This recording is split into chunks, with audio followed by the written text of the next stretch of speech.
있어요. 예수님이 친히 하신 말씀입니다.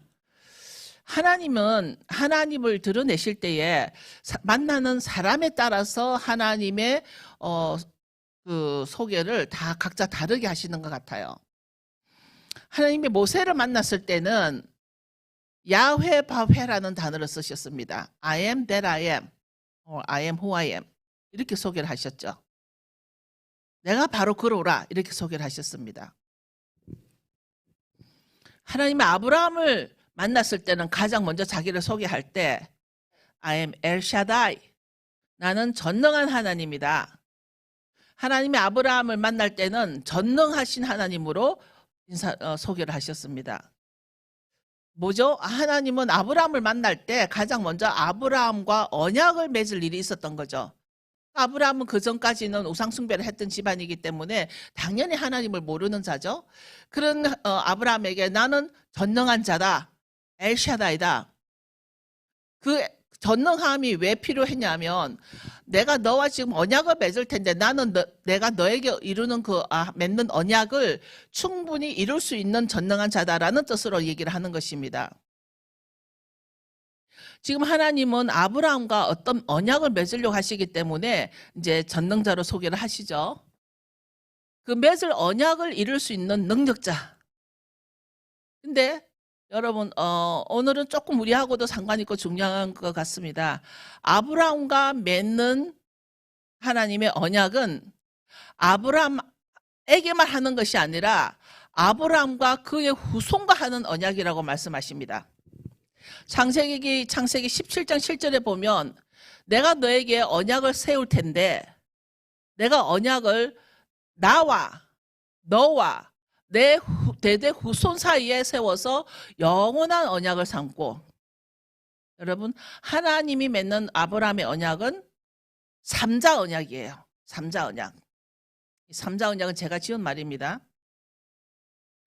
우리가 흔히 말하는 아브라함의 언약은 삼자 언약인데요. 창세기 17장 7절이 아주 정리가 잘 되어 있습니다. 그것은 계약서예요. 언약 계약서. 이 계약서를 누구랑 맞냐면 나 엘샤다이 하나님, 너 아브라함, 너 모든 자손, 그것은 바로 저에게 하는 말이에요. 여러분에게 하는 말이죠. 즉 아브라함의 언약은 나도 들어있다라는 얘기입니다. 왜냐하면 저는 게르로서 포함된 것이죠. 근데 이 계약서를 우리가 어떤 계약서를 만들면 이거를 풀기 위해서 변호사들이 옆에 있잖아요. 그죠? 아브라함이 하나님과 맺은 이 계약서를 이해하기 쉽도록 잘 풀어준 설명서가 사도 바울이 갈라디아서 설명을 했습니다. 사도 바울이 이 계약서를 우리에게 다시 리마인드 해주기 위해서 갈라디아서 3장을 썼는데 갈라디아서 3장 28절 29절 좀 올려주세요. 제가 이 말씀 아주 자주 인용하는 말씀이기도 합니다. 너희는 유대인이나 헬라인이나 종이나 자주자나 남자나 여자 없이 다 그리스도 예수 안에서 하나이니라. 지금 사도 바울은요, 이 언약 맺은 사람이 누구냐, 누가 언약을 맺었냐, 그 계약서를 설명해 주는 부분에 있어서 너희는 유대인이면 우리가 말하는 주이시죠. 헬란이라 말하면 오늘날 이방인을 말하는 거죠. 거기에서 또 종이나 자주자나 남자 여자 없이 누구 안에서? 예수님 안에서는 다 하나라는 거예요. 예수님 안에서라는 얘기예요. 예수님을 떠난 자는 아니에요. 그래서 여러분은 예수야께 속한 사람이라면 우리는 모두 아브라함의 자손이 되는 겁니다. 하나님께서 아브라함에게 하신 약속대로 여러분은 하나님께서 주시는 모든 복을 받을 수 있는 자격이 주어진 것입니다. 우리가 계약서를 다시 한번 보겠습니다. 엘샤다이 하나님이 아브라함과 맺은 나를 위한 계약서를 다시 한번 보자면 내가 너와 너의 모든 자손에게 세우는 약속이다. 하나님 이렇게 말씀하셨어요. 그러면 아브라함의 자손 또는 아브라함의 후손은 과연 누구죠? 제가 이제 계속 이거를 되풀이하는 이유가 있습니다. 요즘 많은 사람들이 이걸 인용을 합니다. 아브라함을 축복하는 자를 축복하고 저주하는 자를 저주한다. 이 말을 유대인들이 가장 많이 사용하고 있어요. 기독교에서도 이 말을 아주 잘 사용을 합니다. 그들은 아브라함을 자기들의 조상이라고 생각합니다. 사도 바울이 이 엘샤다이 하나님과 맺은 이 계약서를 풀어줄 때 클리어하게 한정을 지었어요. 예수 그리스도 안에 있으면 다 하나다. 질문할 수 있죠. 유대인이 예수 그리스도 안에 있습니까? 안에 있는 사람도 있고 없는 사람도 있고.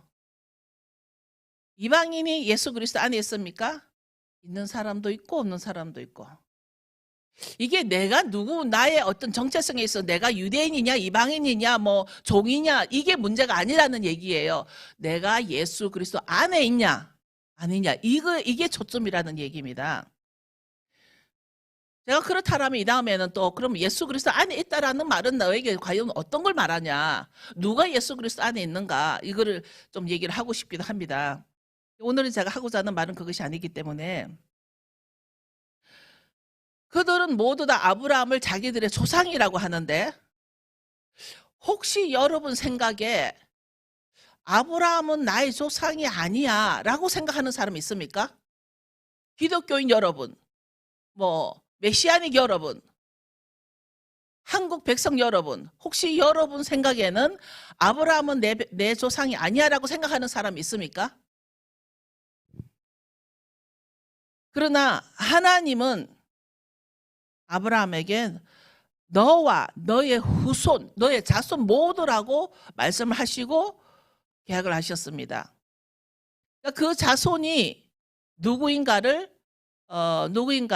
사도 바울이 아주 클리어하게 설명을 해줬습니다. 그러면서 그 아브라함의 자손에게 하신 그 언약이 어떤 약속이냐면 창세기 12장 2절, 3절, 7절입니다. 창세기 12장에 보면 내가 너로 큰 민족을 이루겠고 너에게 복을 주어 내 이름을 창대케 하리니 너는 복의 근원이 될지라. 그러니까 지금 2절에 보면요, 하나님이 아브라함에게 큰 민족을 이룰 것이라고 주셨어요. 근데 지금 이 창세기 12장 배경에 유대 민족이 있어요, 없어요? 있어요, 없어요? 없어요. 지금 유대 민족 자체가 없어요, 지금. 따지고 보면 지금 이때는 아브라함도 그 우상숭배자 이방인이에요.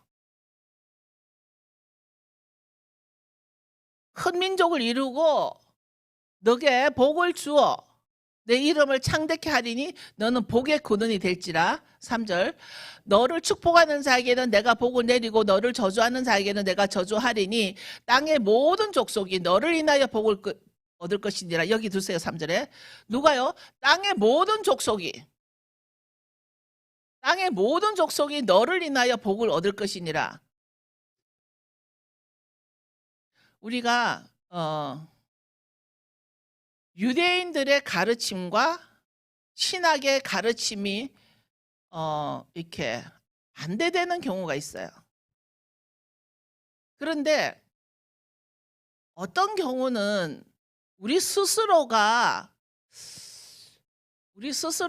이 그 모든 땅의 모든 족속이 너를 인하여 복을 받을 것이라 했어서 나 스스로가 땅에 있는 모든 족속에 포함을 안 시키는 가르침이 너무 많이 있어요. 흘러다니는 가르침 가운데. 하나님께서 아브라함에게 나타나서 내가 이 땅에 너 자손을 주리라 하시고 그가 자기에게 나타나신 엘샤다를 위하여 그곳에 단을 쌓았다. 실제로 이제 그렇게 됐습니다. 그러면 아브라함 후손이 언제 큰 민족을 이뤘습니까? 지금 이 아브라함에게 나타나실 때는 하나님 나타나실 때는 큰 민족이 없어요. 그러면은 이 아브라함이 언제 그 후손의 큰 민족을 이룹니까? 이집트에서 430년간 살았어요. 정확하게 430년이지만 기록상으로는 400년이라고도 해요. 그런데 그 400년 동안은 민족으로 살지를 못했어요. 종으로 살았어요. 종으로 살았기 때문에 자기 주권이 없었어요. 자치권도 없고 주권도 없고 종의 신분이었기 때문에 민족을 이루지 못했지만 이제 드디어 이 출애굽을 해가지고 어디에 왔을 때 비로소 민족이 되냐면 시내산에 왔을 때, 광야에서 시내산까지 왔을 때 비로소 큰 민족이 되는 것입니다. 지금 하나님의 백성이라는 칭호를 받습니다. 제가 지금 우리 이제 그 다른 중국 교인들하고 좀 상담하고 조금 이러는 일이 있는 가운데 여러분 구원은요. 혹시 여러분이 이집트에서 종으로 살다가 요단강이 아니고 홍해를 건너면 구원입니까? 홍해를 건넌 그것만 구원이에요. 그러나 그것이 구원이라고 하지만 구원의 완성은 아니잖아요. 그러면 또 그 광야를 지났어요. 광야까지 다 지나고 그 다음에 시내산까지 왔어요. 그럼 시내산까지도 구원이에요. 그럼 시내산에서 끝났냐면 아니에요. 또 요단강을 또 건너야 돼요. 요단강을 건너야 또 그 구원이에요. 그럼 요단강을 건너는 것뿐만 아니라 그 7 족속에 있는 가나안 땅에 그 히브리 족속, 그 히위 족속 뭐 이런 족속들하고 다 싸우고 결국은 그 땅에 들어가야만 구원을 이루는 거예요. 그렇듯이 이 지금 아브라함의 후손이 시내산에 모였을 때 비로소 백성이라고 말씀하셨어요. 출애굽기 19장 3절을 보면 출애굽기 19장 3절에 모세가 하나님을 만나러 산으로 올라갔습니다. 여호와께서 산에서 그를 불러 가라사대 너는 이같이 야곱 족속에게 이르고 이스라엘 자손에게 고하라. 이 부분이 정말 많은 이슈가 되고 있는데 저는 너무 답답했던 부분이 뭐냐면 많은 사람들이 랍비들이 풀어주는 그 토라의 해석에 따르면 유대인들의 해석에는요. 여기에서 내가 질문을 하면 왜 야곱의 족속이라고 부르고 왜 이스라엘 자손이라고 부르느냐라고 제가 물어본다라면 그 유대인 랍비들의 해석은 대부분이가 이렇게 말을 합니다. 야곱이 이름이 이스라엘로 바뀌었으니까 야곱의 이스라엘을 부른 거다라고 합니다. 저는 동의하지 않습니다. 그 해석은. 그 해석이 맞지 않는 이유를 제가 들어드릴 것입니다. 하나님이 이제 거기에 모여 있는 그 하나님의 백성들을 부를 때 야곱의 족속과 이스라엘 자손에게 고하죠.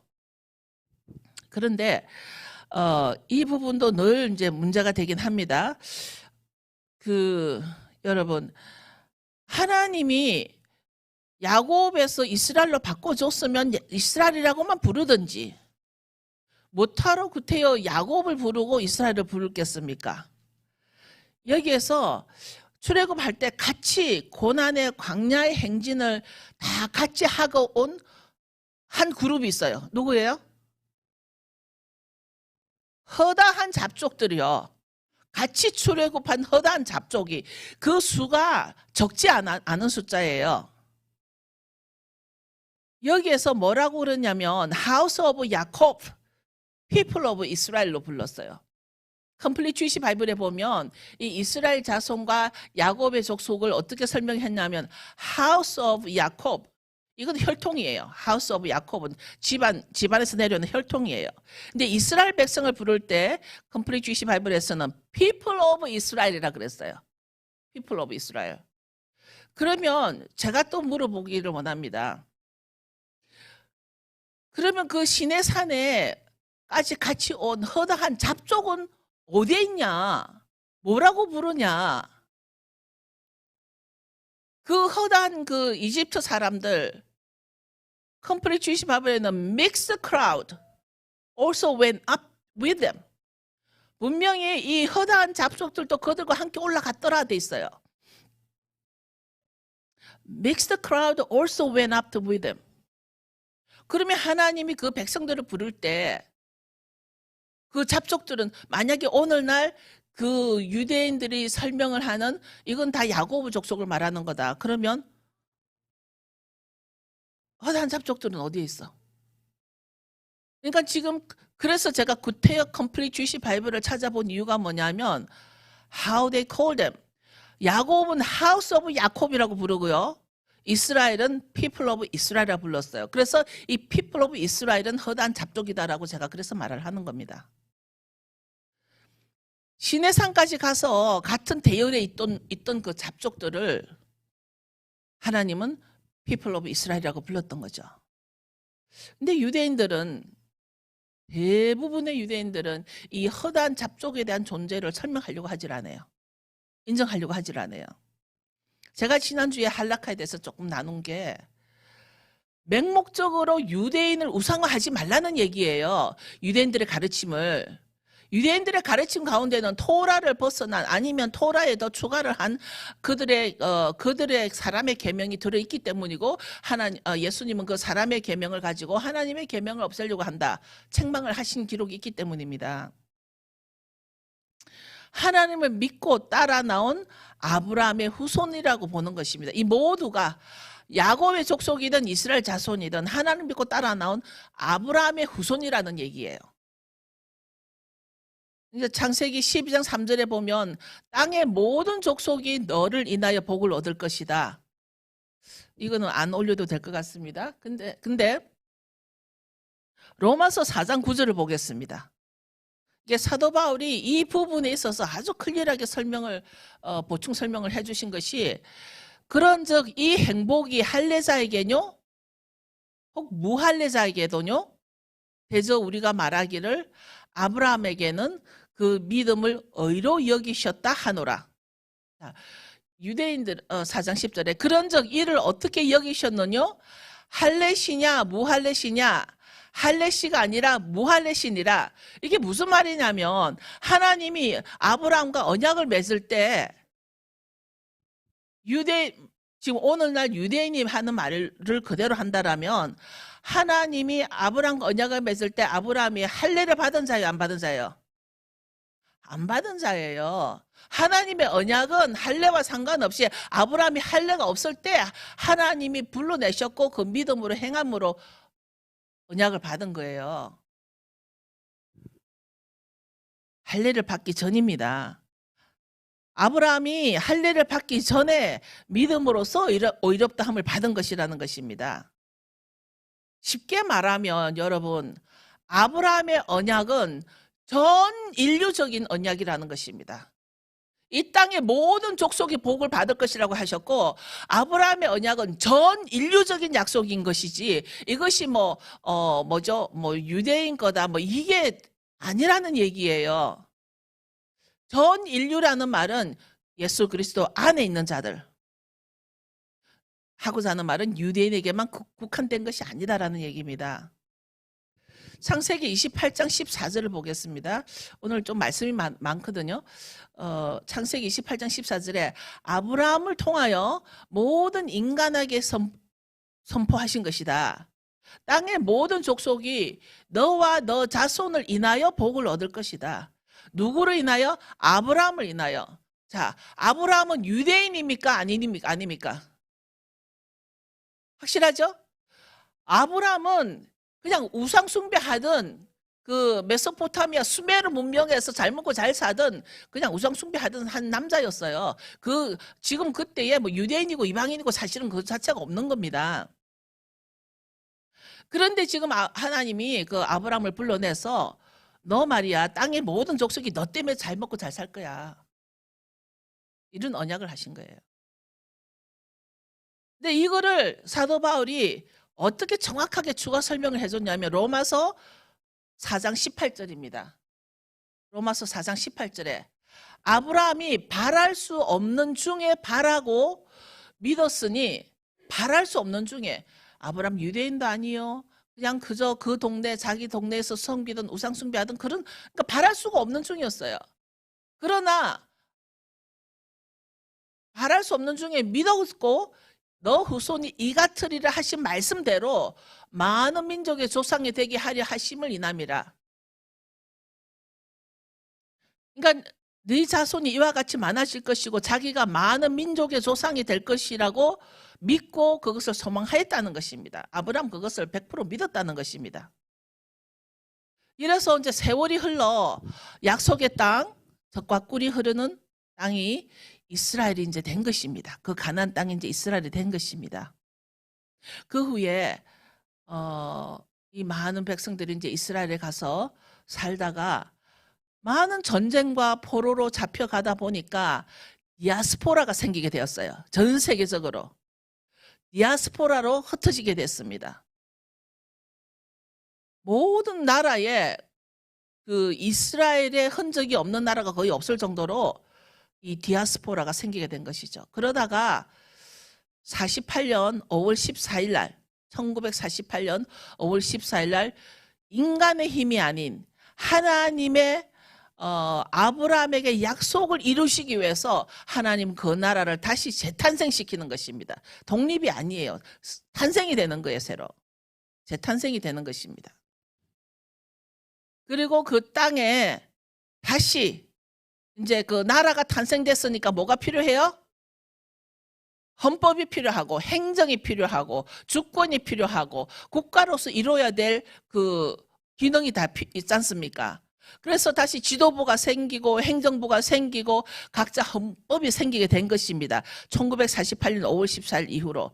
물론 그 탄생하자마자 그 다음 날부터 당장 또 전쟁이 일어나긴 하죠. 지금 그거에 대한 포커스가 아닙니다.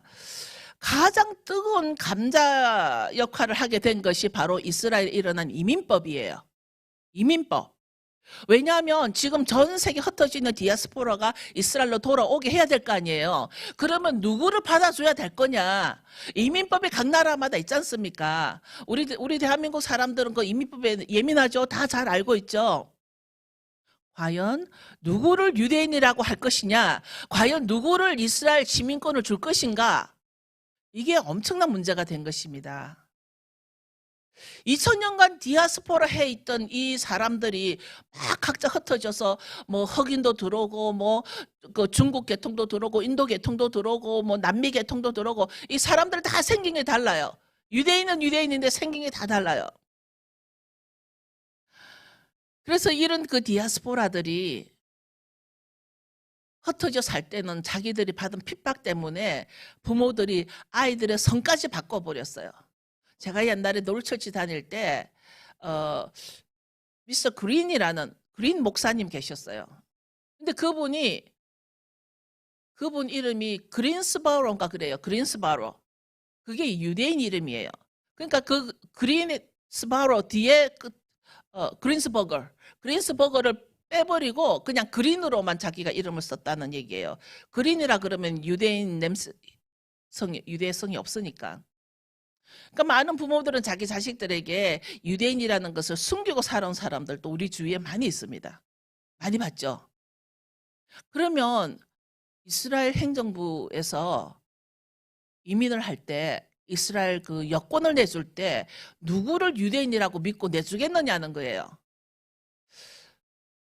저는 되게 궁금한 게 이렇게 많은 정말 몇천 년 동안 2000년뿐만 아니라 훨씬 그 주전부터 흩어져 있던 이 유대인들이 과연 검사를 하면 유대인의 피가 몇 %나 있을까? 여러분 제가 몇 년 전에 제 조상 테스트를 해봤다 그랬죠. 제 조상 테스트를 해보니까 92%가 코리안이고 8%가 자펜으로 나왔어요. 그래서 저는 중국 피가 없는 것에 정말 제가 감사했어요. 저는 정말 내 속에 중국 피가 없기를 엄청 바랬거든요. 왜냐하면 한국 사람들 속에 중국 피가 많이 있을 수 있으니까. 저는 92%의 한국인이요, 8% 놀던 자펜, 그 북쪽에 있는 일본이라고 하는데 저는 거의 뭐 한국 토종이라고 보면 됩니다, 저를. 자, 누구를 유대인이라고 하며 어떻게 이민법을 만들까? 그래서 나름 자기들이 제가 이거에 대해서 뭐 자세히 설치하지는 않았습니다. 그냥 제가 알고 있던 가운데 뭐 엄마가 유대인이면 유대인으로 인정을 해주죠. 그리고 뭐 그 엄마마저도 몇 %의 유대인인지는 모르지만 그건 뭐 중요하지 않은가 봅니다. 그 다음에 가장 중요한 게 유대교로 개종을 하면 유대인으로 인정을 해줍니다. 그래서 지금 유대인 가운데는 한국 사람들도 몇 명 있어요. 저랑 교제하는 어떤 남자분도 한국 사람인데 유대인이에요. 유대교로 개종을 했어요. 절대 예수를 메시아로 인정하지 못합니다. 유대교로 개종을 하면 유대인으로 인정을 해줍니다. 이것은 예슈와 하마시약을 선포하면 안 되는 것입니다. 내가 예수님을 메시아로 믿는다라는 말을 하면은 내가 유대인이 될 수가 없습니다. 내가 혈통이 아무리 유대인이라 할지라도. 이제 1948년 이후에 고토로 귀환하자는 그 운동이 많이 일어났습니다. 고토로 귀환하자. 옛 땅으로 돌아가자.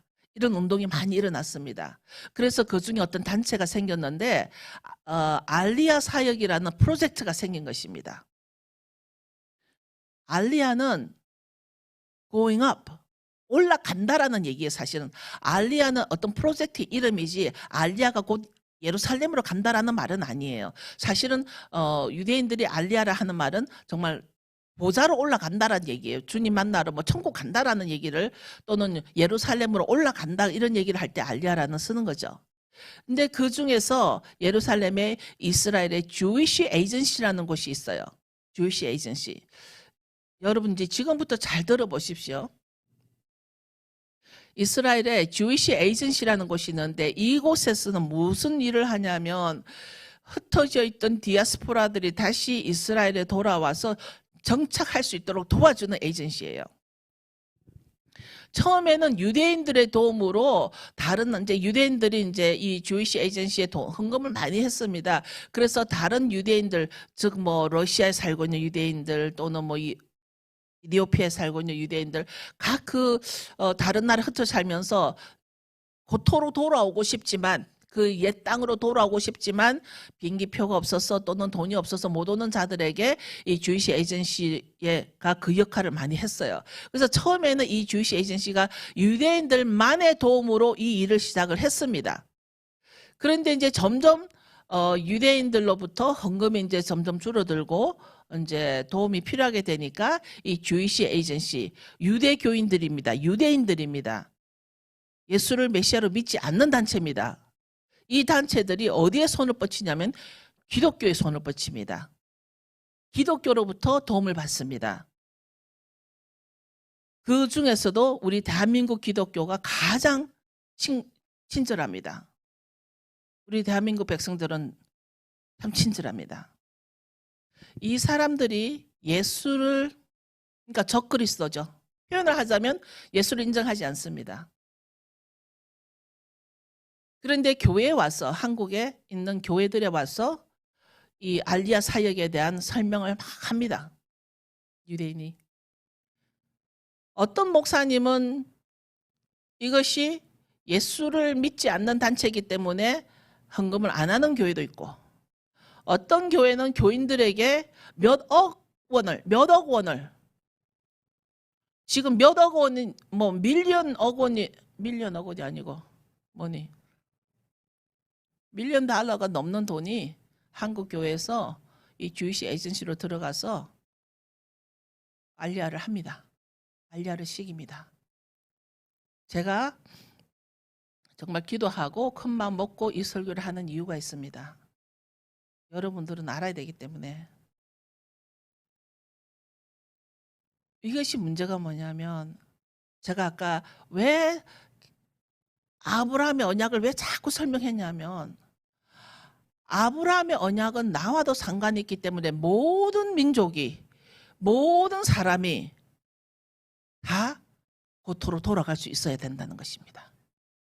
그게 아브라함의 언약이에요.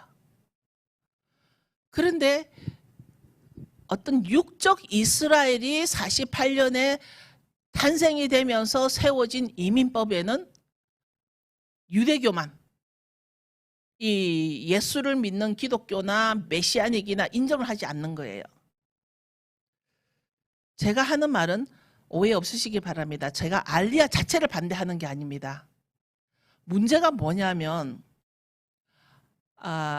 이사야 49장 22절을 한번 볼까요? 이사야 49장 22절. 나 주 여호와가 이르노라.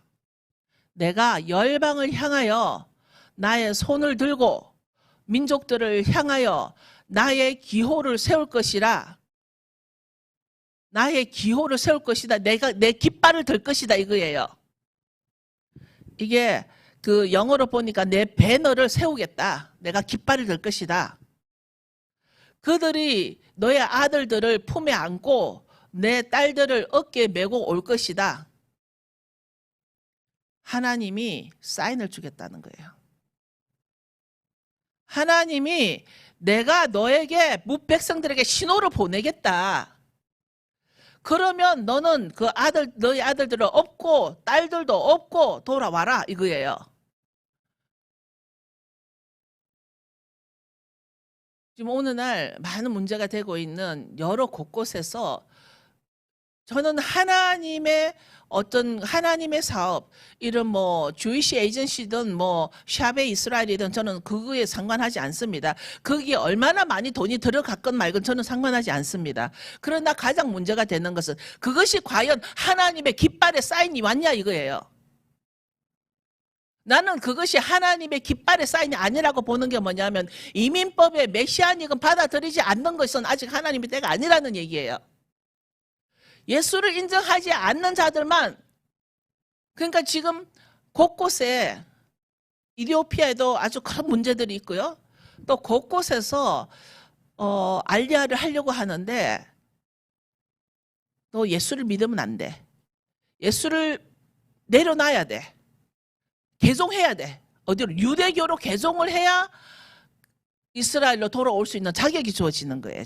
현실이에요. 이게 지금 팩트예요. 제 머리로는 이건 하나님의 사인이 아니야. 이건 하나님이 아직 깃발을 들지 않았어. 지금 여기서 말하고 있는 나의 손을 들고 민족들을 향하여 나의 기호를 세울 것이라, 만약에 하나님의 사인이 있으려면 이민법부터 바꿔야 돼.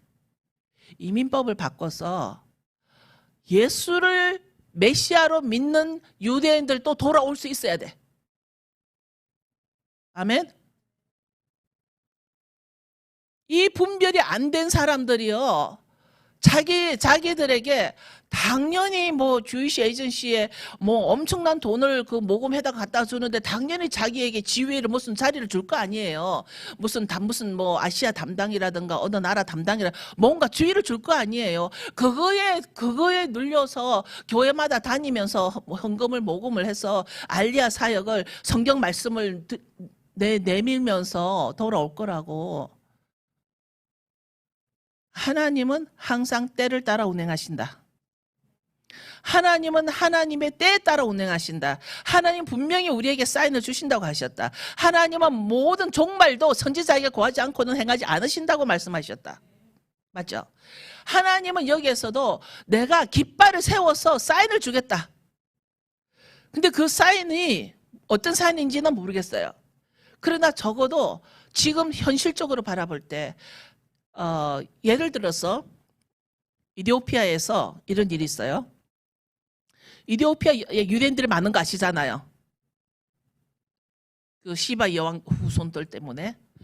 그런데 거기에서도 많은 이게 복음 전도사들이 가가지고 복음을 전해가지고 예수를 믿는 이디오피아 사람하고 예수를 안 믿는 사람들하고 원수같이 지낸다는 거예요.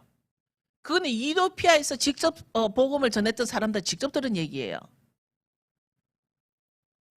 우리 사무실에 자말이라는 친구가 나오는데 그 자말도 그 얘기를 들었다는 거예요. 그 친구도 흑인이에요. 이디오피아에 많은 문제가 있다는 걸 자기도 들었다는 얘기예요.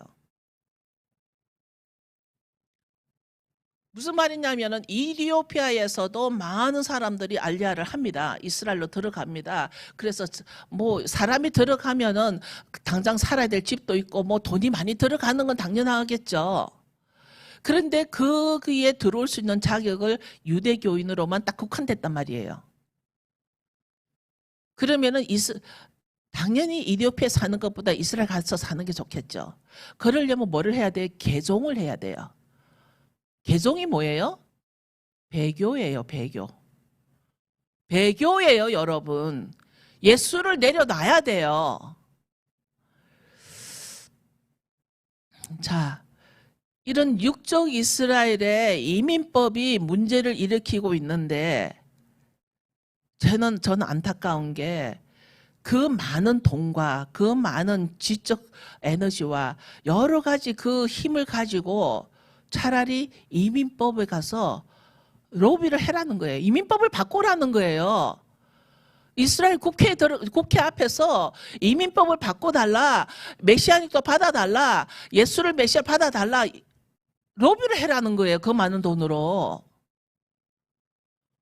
지금 아무 그거 없이 갖다 바치고 있어요. 배교에다가. 이제 어느 지역에 있는 사람이건 간에 유대교로 개종을 해야 이스라엘로 이민 갈 수 있는 자격이 주어지는 이때 아브라함의 언약은 어디로 갔나?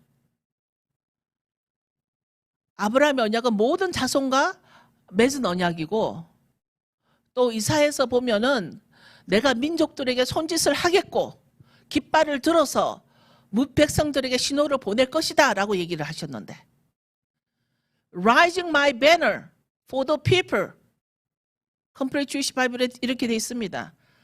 I will rising my banner 내가 깃발을 들 것이다 사람들에게. 이게 문제가 된다라는 것입니다.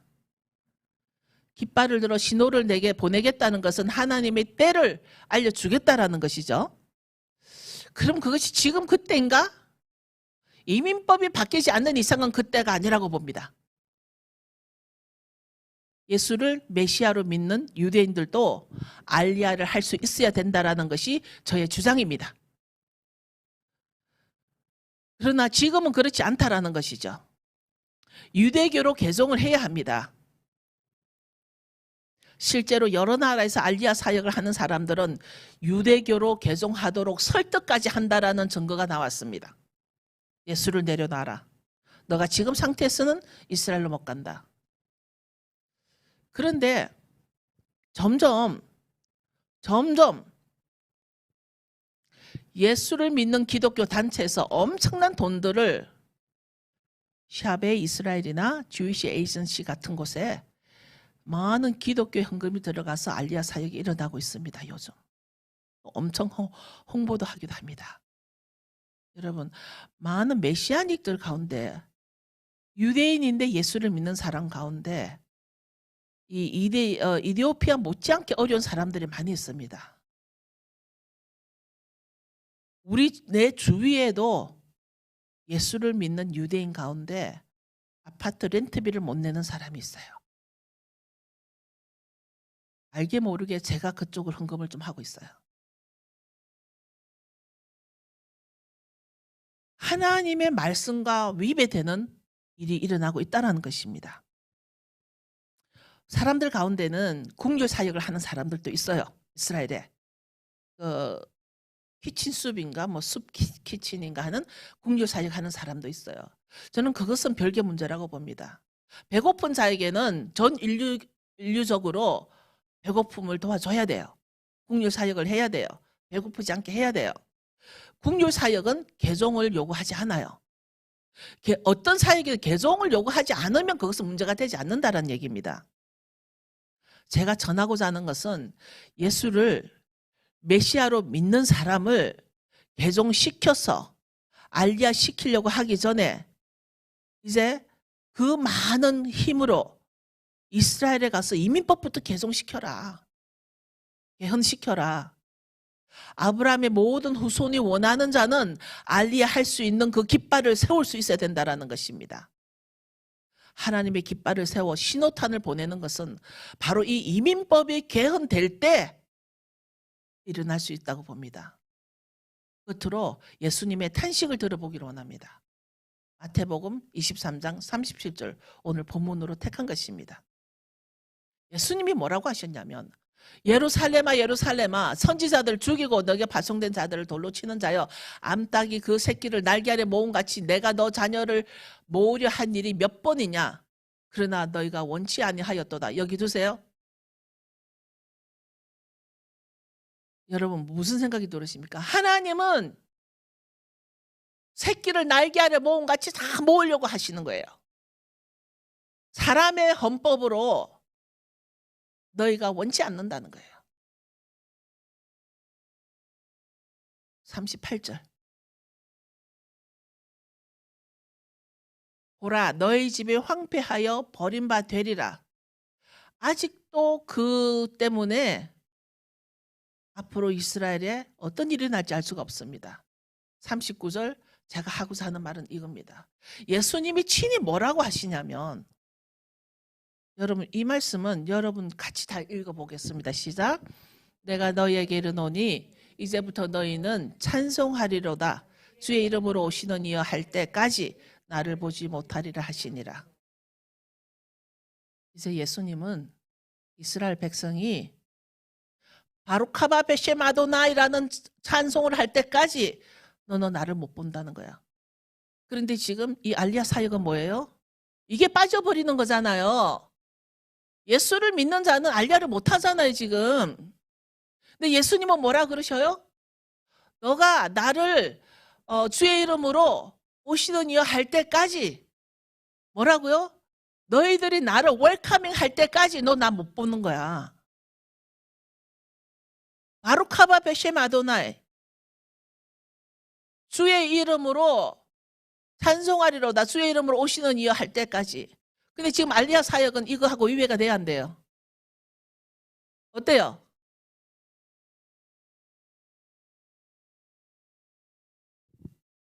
사람들의 어떤 인간적인 관계로 인해서, 목사님들과의 서로의 관계로 인해서 이런 말을 하지를 못하는 거예요. 진리 앞에서는 인간의 관계가 중요한 것이 아니라 하나님과 나와의 관계가 더 중요하다는 얘기예요. 여러분, 우리가 알리야 사역 때문에 내가 예수를 내려놔야만 그 땅으로 갈 수 있다는 것을 하나님이 원할까요? 아니라는 얘기입니다. 이 말씀을 보면 아니란 얘기입니다. 기독교인들이 앞장서서 지금 얼마나 많은 돈을 모았으며 얼마나 많은 돈으로 비행기 한 대를 대절해서 알리야를 했으며 그 칭찬이 수없이 나오고 있어요. 어디에서? 주이시 에이전시에서 많이 나오고 있어요. 얼마나 많은 사람들을 고토에 데리고 왔는지를 자랑하고 있어요. 심각한 문제가 아닐 수 없다고 생각합니다. 그 자랑이 배교의 자랑임을 알아야 된다는 얘기입니다. 배교한 것을 자랑하고 있다는 것을 깨달아야 합니다. 이해가 되세요? 저는 오늘 아브라함의 언약에서부터 이사야서에서 마태복음으로 끝을 맺으면서 이 알리야 사역에 있어서 혼돈하지 마시기 바랍니다. 알리야는 꼭 하게 되어 있습니다. 그러나 하나님이 깃발을 들어 신호를 줄 때까지는 아니다라는 얘기예요. 그 깃발은 바로 이민법이 바뀌어서 메시아닉들도 알리야 할 수 있을 때가 바로 그때라는 것입니다. 여러분 일어서십시오.